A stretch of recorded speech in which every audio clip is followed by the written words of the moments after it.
ടീച്ചേഴ്സെല്ലാം പുതിയ അധ്യയന വർഷത്തിലേക്ക് തയ്യാറെടുപ്പുകളൊക്കെ നടത്തുന്ന സമയമാണ്. പുതിയ അധ്യയന വർഷത്തിന് വേണ്ടി ടീച്ചേഴ്സിനെ ഒരുക്കുന്ന ട്രെയിനിങ് പ്രോഗ്രാമുകളൊക്കെ നടക്കുന്ന ഒരു സമയമാണ്. ചിലരൊക്കെ വളരെ നേരത്തെ തന്നെ ട്രെയിനിങ് ഒക്കെ കൊടുത്തു. കാരണം അവധി സമയമൊക്കെ ടീച്ചേഴ്സിന് ആ ട്രെയിനിങ്ങിൻ്റെ ഇൻപുട്ട് കിട്ടിയ മനസ്സിലാക്കൽ വെച്ചുകൊണ്ട് നന്നായിട്ട് ഒരുങ്ങാനൊക്കെ അവസരങ്ങൾ കിട്ടും. ചിലരൊക്കെ അതിൻ്റെ ലാസ്റ്റ് ഡേ, സ്കൂൾ തുറക്കുന്നതിൻ്റെ തലേദിവസം എങ്ങനെ ട്രെയിനിങ് നടത്താൻ പറ്റുമോ, അതിൻ്റെ ഡേറ്റ് കിട്ടുമോ എന്നൊക്കെ അന്വേഷിക്കുന്ന ആൾക്കാരുണ്ട്. തീർച്ചയായിട്ടും നേരത്തെ അവരെ ട്രെയിൻ ചെയ്ത് അവരെ ഈ അവധി സമയമൊക്കെ ഉപയോഗിക്കാൻ അവർക്ക് അവസരം കിട്ടിയാൽ നല്ല ഒരുക്കത്തോടുകൂടി അവർക്ക് അടുത്ത അധ്യയന വർഷം വന്ന സ്കൂളിൽ വലിയ മാറ്റങ്ങൾ സൃഷ്ടിക്കാൻ അവർക്ക് കഴിയും. നേരത്തെ അത് ചെയ്യുന്നവരാണ് ഏറ്റവും മിടുക്കരായുള്ള ആൾക്കാർ. അവസാനം ചെയ്യുന്നതൊന്നും ഒരു പ്രത്യേകിച്ച് വലിയ ഗുണമൊന്നും കിട്ടത്തില്ല. എന്തായാലും അധ്യാപന പരിശീലനമൊക്കെ കിട്ടുന്ന അധ്യാപകർ ഭാഗ്യമുള്ളവരാണ്. കിട്ടാത്ത ഒരുപാട് പേരുണ്ട്. അതിൻ്റെ നേതൃത്വത്തിന് കാഴ്ചപ്പാടുകൾ വേണം. നേതൃത്വത്തിന് കാഴ്ചപ്പാടില്ലെങ്കിൽ അതൊക്കെ ഒരു എക്സ്പെൻസായിട്ടും വേസ്റ്റായിട്ടും ഒക്കെ ആയിരിക്കും അവർ കാണുന്നത്. എന്തായാലും അധ്യാപകർ പുതിയ അധ്യയന വർഷത്തിലേക്ക് പോകുന്ന അധ്യാപകർക്ക് വേണ്ടി അവരുടെ ചിന്തകളെ ഒന്ന് ഉണർത്താനാണ് ഈ വീഡിയോ. തീർച്ചയായിട്ടും ഇത് അവസാനം വരെ കാണുക. നല്ലതെങ്കിൽ മറ്റുള്ളവർക്കൊന്ന് ഷെയർ ചെയ്ത് കൊടുക്കാനും ശ്രമിക്കുക.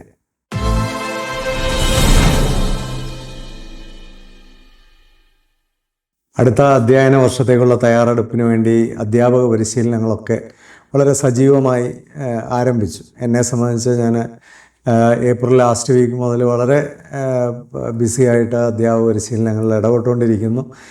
കേരളത്തിൻ്റെ പല ഭാഗങ്ങളിലേക്കും അത് കാരണം യാത്ര ചെയ്തു. വളരെ ഈ യൂട്യൂബിൽ സ്ഥിരമായി എന്നെ കണ്ട് പരിചയപ്പെട്ട ഒരു ടീച്ചർ വയനാട്ടിലെ ഒരു സ്കൂളിലേക്ക് വിളിക്കാനായിട്ട് പരിശ്രമിക്കുകയും അത് സാധ്യമാവുകയും ചെയ്തതോടെ ആ സ്കൂളിൽ 2 ദിവസം അവരോടൊപ്പം ചിലവഴിച്ചു. അതൊക്കെ ഈ അധ്യയന വർഷത്തിലേക്കുള്ള അധ്യാപക തിരഞ്ഞെടുപ്പിൽ പുതിയ രീതിയിലുള്ള പല സ്കൂളുകളെയും പരിചയപ്പെടാനും ഒക്കെ, അല്ലെങ്കിൽ പുതിയ ചിന്തകളും പുതിയ ഫിലോസഫികളും ഒക്കെ ഉപയോഗിക്കുന്ന പല സ്കൂളുകളെയും ഒക്കെ പരിചയപ്പെടാൻ അതുകൊണ്ട് കഴിഞ്ഞു. ഇന്നും ഒരു സ്കൂളിൽ വളരെ വ്യത്യസ്തമായി പ്രവർത്തിക്കുന്ന ഒരു സ്കൂളിൽ പോകാനിടയായി. ബുധനാഴ്ച ദിവസം ക്ലാസ് മുറികളില്ലാത്ത ബുധനാഴ്ചകൾ സൃഷ്ടിച്ച ഒരു സ്കൂളിലാണ് ഞാൻ ഇന്ന് പോയത്. അങ്ങനെ ഓരോ തരത്തിലുള്ള വ്യത്യസ്തമായ സ്കൂളുകളൊക്കെ ഈ ദിവസങ്ങളിൽ പരിചയപ്പെടുന്നു. ഈ മാസം അവസാനം വരെ വളരെ തിരക്കേറിയ യാത്രകളാണ്. ഒരുപാട് നല്ല അനുഭവങ്ങളും പഠനങ്ങളും ഒക്കെ ഇതിലൂടെ എനിക്ക് ലഭിക്കുന്നു. ഒരുപാട് അധ്യാപകരെ കാണുന്നതുകൊണ്ട് അവരിൽ നിന്ന് ഒത്തിരി ഇൻപുട്സ് ലഭിക്കുന്നുണ്ട്. അതൊക്കെ വലിയ സന്തോഷകരമായൊരു കാര്യമാണ്. എന്നാൽ വളരെ ദുഃഖകരമായൊരു കാര്യം എന്താണെന്ന് ചോദിച്ചാൽ, ഇതൊന്നും അറിയാതെ ലോകത്ത് നടക്കുന്ന മാറ്റങ്ങളോ വിദ്യാർത്ഥികളിൽ നടക്കുന്ന മാറ്റങ്ങളോ ഒന്നും അറിയാതെ പഴയ പരിപാടികളുമായിട്ട്, ചട്ടപ്പടി പരിപാടികളുമായിട്ട് വീണ്ടും മുമ്പോട്ട് പോകാനായിട്ട് ഒരു മാറ്റവും വരുത്താതെ ഇരിക്കുന്ന ഒത്തിരി സ്കൂളുകളെയും ഒരുപാട് വിദ്യാഭ്യാസ സ്ഥാപനങ്ങളെയൊക്കെ ഈ ദിവസത്തിൽ കാണുന്നുണ്ട്. അത് വളരെ ദുഃഖകരമായൊരു കാര്യമാണ്. കാരണം കുഞ്ഞുങ്ങൾ ഓരോ ദിവസവും മാറിക്കൊണ്ടിരിക്കുകയാണ്. നമുക്ക് കഴിഞ്ഞ വർഷത്തെ സൊല്യൂഷൻസ് കൊണ്ട് ഈ വർഷത്തെ കാര്യങ്ങളെ നമുക്ക് നേരിടാനായിട്ട് പറ്റത്തില്ല. കാരണം കുട്ടികളിൽ അത്ര ഡൈനാമിക്കായിട്ടുള്ള കാര്യങ്ങളാണ് സംഭവിക്കുന്നത്. അതുപോലെ തന്നെ കാലത്തിൽ ഒരുപാട് മാറ്റങ്ങൾ സംഭവിച്ചുകൊണ്ടിരിക്കുന്നു. ടെക്നോളജിയിൽ മാറ്റങ്ങൾ സംഭവിക്കുന്നു. നമ്മുടെ സമൂഹത്തിലെ മൂല്യത്തിലും സംസ്കാരത്തിലും ഒക്കെ ഉണ്ടാകുന്ന വെല്ലുവിളികൾ, ഇതെല്ലാം കണക്കിലെടുത്തുകൊണ്ട് വിദ്യാഭ്യാസ രംഗത്ത് നിൽക്കുന്നവർ വളരെ മുമ്പേ ഓടേണ്ടവരാണ്. ഒരുപക്ഷെ ഏറ്റവും കൂടുതൽ വിദ്യാഭ്യാസത്തിലെ ലീഡർഷിപ്പ് ചലഞ്ച് ചെയ്യപ്പെടുന്ന ഒരു കാലഘട്ടത്തിലാണ് നമ്മൾ ജീവിക്കുന്നത്. വളരെ സുസജ്ജമായ തയ്യാറെടുപ്പുകൾ ഈ കാലഘട്ടത്തിൽ ആവശ്യമാണ്. പക്ഷേ ഇതൊന്നും പലരും അറിയുന്നില്ല. പലരും ഈ ചട്ടപ്പടി പരിപാടികളൊക്കെ ആയിട്ടങ്ങ് പോവുകയാണ്. ഞാൻ ഇന്ന് ഒരു സ്കൂളിൽ ചെന്ന് അവിടുത്തെ ട്രെയിനിങ് കഴിഞ്ഞപ്പോൾ അവിടുത്തെ ടീച്ചേഴ്സിനോട് പറഞ്ഞത്, സത്യം പറഞ്ഞാൽ ഒത്തിരിയും കാലങ്ങൾക്ക് ശേഷമാണ് റിയാലിറ്റിയുമായി ബന്ധപ്പെട്ട് അല്ലെങ്കിൽ ഞങ്ങൾ അനുഭവിക്കുന്ന വിഷയങ്ങളുടെ സൊല്യൂഷൻസിലേക്ക് ഒരു ട്രെയിനിങ് പ്രോഗ്രാം വന്നത്. ഇവിടെയാണ് വിഷയം കിടക്കുന്നത്. പലപ്പോഴും പഴയ കുറേ കാര്യങ്ങളൊക്കെ ആയിട്ട്, ചട്ടപ്പടി പരിപാടികളൊക്കെ ആയിട്ട് നമ്മൾ മുമ്പോട്ട് പോവുകയാണ്. അത് ഒരിക്കലും ഗുണം ചെയ്യില്ല.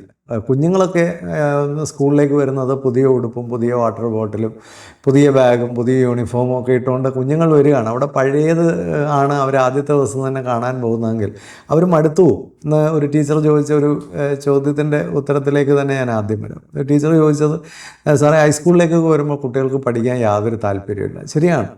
ഹൈസ്കൂളിലേക്കൊക്കെ വരുമ്പോഴത്തേക്ക് കുഞ്ഞുങ്ങളുടെ ലോകം വലുതാവും. ഒരു 5ാം ക്ലാസ് വരെയൊക്കെ ചെറിയ ലിമിറ്റഡായിട്ടുള്ള ലോകത്ത് നിൽക്കുന്ന കുട്ടികൾ ഹൈസ്കൂളിലേക്കൊക്കെ വരുമ്പോൾ അവരുടെ ലോകം പൊതുവേ വലുതാകുകയാണ്. അവർ കൂടുതൽ കാര്യങ്ങളൊക്കെ അറിയാൻ തുടങ്ങുന്നു. അവർക്ക് ഫ്രണ്ട്ഷിപ്പൊക്കെ ഉണ്ടാകുന്നു. 6ാം ക്ലാസ്സിലേക്കൊക്കെ വരുമ്പോഴത്തേക്ക് കുട്ടികൾ കുറച്ചുകൂടെ വലിയ ലോകത്തിലേക്ക് വരികയാണ്. അവർ കൂടുതൽ കാര്യങ്ങൾ അറിയുന്നു. പുതിയ ഫ്രണ്ട്സൊക്കെ അവർക്കുണ്ടാകുന്നു. പുതിയ കാഴ്ചകൾ, പുതിയ സിനിമകൾ ഒക്കെ അവരുടെ ലോകം വലുതാകുമ്പോൾ നമ്മൾ ക്ലാസ്സിൽ വളരെ പരിമിതമായ ചില അറിവുകൾ കൊണ്ടും പരിമിതമായ കാഴ്ചപ്പാടുകൾ കൊണ്ടും നമുക്കൊരിക്കലും അത്തരം കുട്ടികളെ പഠിപ്പിക്കാനായിട്ട് സാധിക്കില്ല. പ്രത്യേകിച്ച് ഹൈസ്കൂളിലേക്കൊക്കെ വരുമ്പോൾ ഏർലി ടീനേജിൽ കുട്ടികൾക്ക് പേഴ്സണാലിറ്റി ഡെവലപ്മെൻറ്റ് നടക്കേണ്ട ഒരു സമയമാണ്. അവർക്ക് നല്ല സ്കിൽ ഡെവലപ്മെൻറ്റ് ഉണ്ടാകേണ്ട സമയമാണ്. അവർക്ക് അവരുടെ ആറ്റിറ്റ്യൂഡ്, ക്യാരക്ടർ, ഇങ്ങനെയൊക്കെയുള്ള കാര്യങ്ങൾ ഫോം ചെയ്യേണ്ട സമയമാണ്.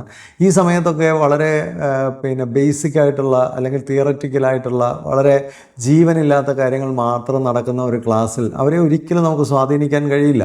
അവിടെയാണ് അധ്യാപകരിലൊക്കെ വലിയ മാറ്റങ്ങളുണ്ടാകുന്നത്. ഞാൻ ഇതിനു മുമ്പുള്ള വീഡിയോയിലൊക്കെ പറഞ്ഞിട്ടുള്ളൊരു കാര്യം, നമുക്ക് ഇയർലി ടീനിൽ നല്ല ശക്തരായ അധ്യാപകർ കുട്ടികളെ പഠിപ്പിക്കേണ്ടതായിട്ടുണ്ട്. അപ്പോൾ അധ്യാപകരുടെ ഒരു വൈബ്രൻസ് വളരെ ഇമ്പോർട്ടൻ്റ് ആണ്. അവരുടെ ഒരു സ്മാർട്ട്നെസ് എങ്ങനെയാണ് നമുക്ക് അടുത്ത വർഷത്തെ കുട്ടികളെ കുറച്ചുകൂടെ ഒരു എന്തൂസിയാസത്തോടെ, ഒരു സ്പിരിറ്റോട് കൂടി, ഒരു ആഗ്രഹത്തോടെ, മോട്ടിവേറ്റഡ് ആയിട്ടൊക്കെ നമുക്ക് ക്ലാസ് മുറികളിൽ ഇരുത്താൻ പറ്റും. എങ്ങനെ എൻ്റെ ക്ലാസ് കുറച്ചുകൂടെ ഇൻഫ്ലുവൻസിങ് ആക്കാം, എങ്ങനെ എൻ്റെ ക്ലാസ് കുറച്ചുകൂടെ ഒരു ഇൻഫർമേറ്റീവും അതുപോലെ തന്നെ അവർക്ക് എക്സൈറ്റിങ്ങും ആക്കാം. ഇങ്ങനെ ഓരോ അധ്യാപകരും ചിന്തിച്ച് തുടങ്ങിയില്ലെങ്കിൽ നമ്മൾ ഈ നടത്തുന്ന പരിപാടികളൊക്കെ ഒരു നല്ല ശതമാനം കുട്ടികളെയും സ്വാധീനിക്കത്തില്ല.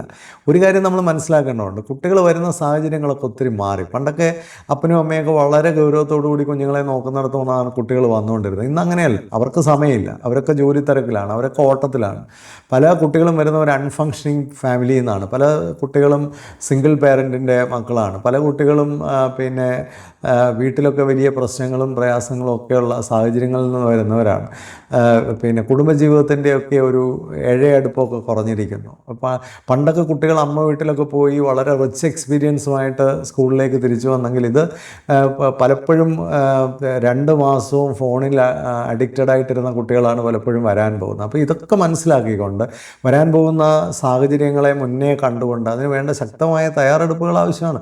കുട്ടികൾക്ക് പഠിക്കാൻ താല്പര്യമില്ല എന്ന് പറഞ്ഞ് നമുക്ക് പരാതിപ്പെട്ടിട്ട് കാര്യമില്ല. ഈ week people blame, strong people take charge.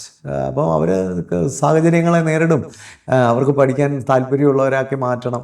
Teenage കുട്ടികളെയൊക്കെ പഠിപ്പിക്കുമ്പോൾ അവർക്ക് നല്ല കാഴ്ചപ്പാടുകളും നല്ല ദർശനമൊക്കെ കൊടുക്കണം. ഞാൻ ഇന്ന് ഒരു സ്കൂളിൽ പഠിപ്പിക്കുമ്പോൾ ഞാൻ ചോദിച്ചത്, നിങ്ങൾക്ക് എത്ര പേർക്ക്, ടീച്ചേഴ്സിന് എത്ര പേർക്ക് വളരെ ഇപ്പോൾ APJ അബ്ദുൽ കലാമിനെ കുറിച്ച് ഒരു സ്റ്റോറി പറയാൻ എത്ര പേർക്ക് അറിയാം? ഗാന്ധിജിയെക്കുറിച്ച് ഒരു മോട്ടിവേഷൻ കൊടുക്കാൻ എത്ര പേർക്ക് അറിയാം? അല്ലെങ്കിൽ ഈ ശ്രീധരനെ കുറിച്ച് ഒരു സ്റ്റോറി പറയാൻ എത്ര പേർക്ക് അറിയാം? നമുക്ക് തന്നെ ആരെയും വലിയ വിവരമൊന്നുമില്ല. അവരെന്താ പഠിച്ചതെന്ന് ചോദിച്ചാൽ അറിയത്തില്ല, അവരാരായിരുന്നു എന്ന് ചോദിച്ചാൽ അറിയില്ല. എന്തെങ്കിലും ഒറ്റ വാക്കിലുള്ള ഒരു ഇൻഫർമേഷൻ പഠിച്ചു വെക്കുന്നൊന്നും കുട്ടികളെ സ്വാധീനിക്കാൻ പറ്റില്ല. കുട്ടികളെ സ്വാധീനിക്കണമെങ്കിൽ വളരെ എമിനൻ്റ് ആയിട്ടുള്ള, എക്സലൻ്റ് ആയിട്ടുള്ള, കോൺട്രിബ്യൂട്ട് ചെയ്തിട്ടുള്ള, ലോകത്ത് മാറ്റങ്ങൾ വരുത്തിയിട്ടുള്ള ആൾക്കാരെക്കുറിച്ചൊക്കെ അവരോട് സംസാരിക്കണം. അപ്പോൾ അവരുടെ ഹീറോയായ ആധുനിക കാലത്തെ എലോൺ മസ്കിനെ കുറിച്ചും അങ്ങനെയൊക്കെയുള്ള ആൾക്കാരെക്കുറിച്ചൊക്കെ നമുക്ക് എന്തറിയും? അല്ലെങ്കിൽ ബിൽ ഗേറ്റ്സ് ഒന്നും പഠിച്ചിട്ടില്ല എന്നൊക്കെ കുട്ടികൾ വിശ്വസിച്ച് വെച്ചിരിക്കുമ്പോൾ ബിൽ ഗേറ്റ്സ് വളരെ മിടുക്കനായ ഒരാളാണെന്ന് പറഞ്ഞു കൊടുക്കാൻ എത്ര പേർക്കറിയും? അപ്പം അവരുടെ ലോകത്ത് അവരെ സ്വാധീനിക്കുന്ന തെറ്റായ മീഡിയകളും അവരെ സ്വാധീനിക്കുന്ന ഒരുപാട് കള്ളപ്രചരണങ്ങളും റോങ് നറേറ്റീവ്സിനെയൊക്കെ പൊളിക്കാൻ അധ്യാപകർക്ക് കഴിയണം. കുറച്ചുകൂടെ വലിയ സ്വാധീനങ്ങൾ നമുക്ക് അവരിൽ സൃഷ്ടിക്കാൻ കഴിയണം. നോളജിൻ്റെ ഒരു ഇമ്പോർട്ടൻസ് എന്താ, എഡ്യൂക്കേറ്റഡ് ആയിട്ടുള്ള ഒരാളിൻ്റെ ഡിഫറൻസ് എന്താ? പല കുട്ടികളും ധരിച്ചു വെച്ചിരിക്കുന്നത് പഠിച്ചിട്ടൊന്നും വലിയ കാര്യമില്ല എന്നൊക്കെ പറയുമ്പോൾ ഒരു കാര്യം നമ്മൾ അവർക്ക് പറഞ്ഞ് മനസ്സിലാക്കി കൊടുക്കേണ്ടത്, ലോകത്ത് വളരെ എക്സലൻ്റ് ആയിട്ട് നിൽക്കുന്ന ആൾക്കാരും അവരെന്ത് പഠിച്ചു എന്നുള്ളത്, അവരിൽ എങ്ങനെയാണ് ട്രാൻസ്ഫോർമേഷൻ വന്നതെന്നുള്ളത്, അവരെങ്ങനെയാണ് അച്ചീവേഴ്സ് ആയിട്ടുള്ളതെന്നൊക്കെ നമുക്ക് ക്രിട്ടിക്കലായിട്ട് അനലൈസ് ചെയ്ത് അവരെ കാണിച്ചു കൊടുക്കാൻ കഴിയണം. പഠിക്കാതിരുന്നവരും തെണ്ടിത്തിരിഞ്ഞ് നടന്നവരും ഒന്നും ആരും ആയിട്ടില്ല. അങ്ങനെ ആരെങ്കിലും ആയിട്ടുണ്ടെങ്കിൽ കുറച്ച് കഴിഞ്ഞ് അതെല്ലാം തകർന്നു പോയിട്ടുണ്ട്, അതെല്ലാം തട്ടിപ്പായിരുന്നു എന്ന് പുറത്തറിഞ്ഞിട്ടുണ്ട്. സസ്റ്റൈനബിൾ സക്സസ് ഉണ്ടാക്കിയ ആൾക്കാരെല്ലാം തന്നെ വലിയ എഫേർട്ട് ഇട്ടിട്ടുള്ളവരാണ്. ഇത് തന്നെയാണ് നമ്മൾ കുഞ്ഞുങ്ങളിലേക്ക് കൊടുക്കേണ്ട ഒരു സന്ദേശം. പക്ഷെ അതൊക്കെ കൊടുക്കണമെങ്കിൽ അത്തരം സ്റ്റോറീസും അത്തരം ഇൻഫർമേഷൻസും ഒക്കെ ടീച്ചേഴ്സ് ധാരാളമായിട്ട് കളക്ട് ചെയ്യണം. നമ്മൾ പഠിപ്പിക്കുന്ന സബ്ജക്റ്റും പഠിപ്പിക്കുന്ന ചാപ്റ്ററും പഠിപ്പിക്കുന്ന ടോപ്പിക്കിലും ഒക്കെ ഏറ്റവും ഉചിതമായ എക്സാമ്പിൾസും ഏറ്റവും ഉചിതമായ സ്റ്റോറീസും ഏറ്റവും ഉചിതമായ പേഴ്സണാലിറ്റീസിനെയൊക്കെ കൊണ്ടുവരാൻ നമുക്ക് കഴിയണം. ഇതൊന്നും നടക്കുന്നില്ല. ചുമ്മാ ബ്ലണ്ടായിട്ട് ഏറ്റവും രസകരമായ കാര്യം ഹിസ്റ്ററിയും ലാംഗ്വേജും ഒക്കെ പഠിപ്പിക്കുന്നവർ വെറുതെ നോട്ട്സ് കൊടുക്കുകയാണ്. ഇങ്ങനെ നോട്ട്സ് കൊടുക്കുകയാണ്. അതിനകത്തൊന്നും ഒരു ജീവനില്ല. ഹിസ്റ്ററി എന്നൊക്കെ പറഞ്ഞാൽ എന്തോരം സാധ്യതകളാണ് കുട്ടികളെ സ്വാധീനിച്ചു കൊണ്ടുവരാൻ. അതൊന്നുമില്ല. അതുപോലെ ലാംഗ്വേജ് എന്നൊക്കെ പറയുന്നത് നല്ല രീതിയിൽ അവരെ ടോൺ ചെയ്യാനും അവരെ നല്ല മനുഷ്യരാക്കാനും നല്ല പേഴ്സണാലിറ്റീസ് ആക്കാനും ഒക്കെ കഴിയുന്ന വലിയൊരു ഓപ്പർച്യൂണിറ്റിയാണ് ലാംഗ്വേജ് എന്ന് പറയുന്നത്. പക്ഷേ ഇവിടെ ഇതൊക്കെ ഒരു ബ്ലണ്ടാക്കി ഒരു മൂർച്ചയില്ലാത്ത ഒരു സാധ്യതയില്ലാത്ത ഉണങ്ങിയ സംവിധാനങ്ങളാക്കി നമ്മൾ തന്നെ കളയുന്നെങ്കിൽ അതിന് കുട്ടികളെ കുറ്റം പറഞ്ഞിട്ട് കാര്യമുണ്ടോ? അപ്പോൾ കുട്ടികൾക്ക് ക്ലാസ് എക്സൈറ്റിംഗ് ആക്കി മാറ്റാനുള്ള എന്തെല്ലാം കാര്യങ്ങളാണ് അധ്യാപകർക്ക് ചെയ്യാൻ പറ്റും? ഇതിനൊക്കെയാണ് അധ്യാപകർക്ക് പരിശീലനങ്ങൾ കൊടുക്കേണ്ടത്. അധ്യാപകർക്ക് ഇനിയും പരിശീലനം ബയോളജി പഠിപ്പിച്ച് വീണ്ടും ബയോളജി പഠിപ്പിച്ചുള്ള പരിശീലനങ്ങളല്ല, കണക്ക് ടീച്ചറിനെ വീണ്ടും കണക്ക് പഠിപ്പിക്കുന്ന പരിശീലനങ്ങളല്ല. കുട്ടികളെ മനസ്സിലാക്കാനും അവരെ സ്വാധീനിക്കാനും അവരെ ട്രാൻസ്ഫോം ചെയ്യാനും അവരെ ഇൻസ്പയർ ചെയ്യാനും ഒക്കെ കഴിയുന്ന ഇമോഷണൽ ഇൻ്റലിജൻസും സൈക്കോളജിയും ഒക്കെയാണ് ഇനി അധ്യാപകർക്ക് ഉണ്ടാവേണ്ടത്. അധ്യാപകരുടെ തന്നെ സ്കില്ല് ഡെവലപ്പ് ചെയ്യണം, അധ്യാപകരുടെ പേഴ്സണാലിറ്റി ഡെവലപ്പ് ചെയ്യണം, അധ്യാപകരുടെ ആറ്റിറ്റ്യൂഡ് ഡെവലപ്പ് ചെയ്യണം. അതിനൊക്കെ അപ്പുറമായിട്ട് ഇംഗ്ലീഷ് മീഡിയം സ്കൂളുകളിലൊക്കെ ചിലപ്പോൾ സാലറിയൊക്കെ കുറവായിരിക്കും, പക്ഷേ അതിനൊക്കെ അപ്പുറമാണ് നമ്മളിലുണ്ടാവേണ്ട ഒരു മിഷൻ, നമ്മളിലുണ്ടാവേണ്ട ഒരു പാഷൻ. നമുക്കെന്ത് കിട്ടുന്നു എന്ന് നോക്കിയിട്ടല്ല നമ്മൾ പഠിപ്പിക്കേണ്ടത്. നമ്മൾ വലിയ എഫേർട്ടുകൾ ഇടുമ്പോൾ തീർച്ചയായിട്ടും നമുക്ക് കിട്ടാനുള്ളതൊക്കെ ഒരുപാട് സ്ഥലങ്ങളിൽ നിന്ന് കിട്ടും.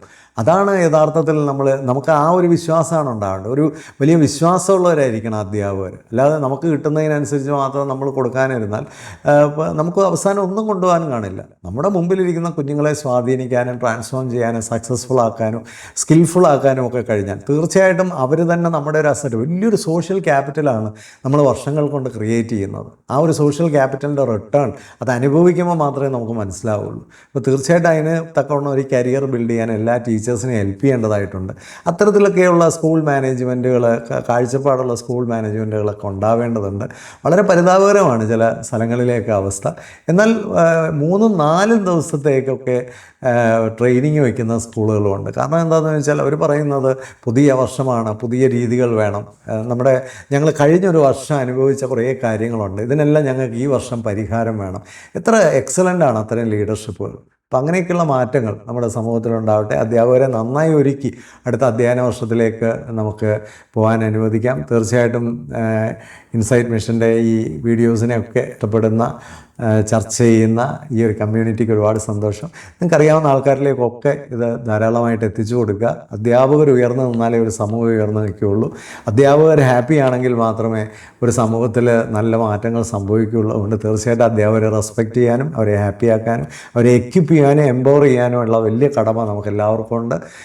കഴിയുന്നത്ര എല്ലാവർക്കും ഇത് ഷെയർ ചെയ്ത് കൊടുക്കുക. എല്ലാവർക്കും ആശംസകൾ. Thank you.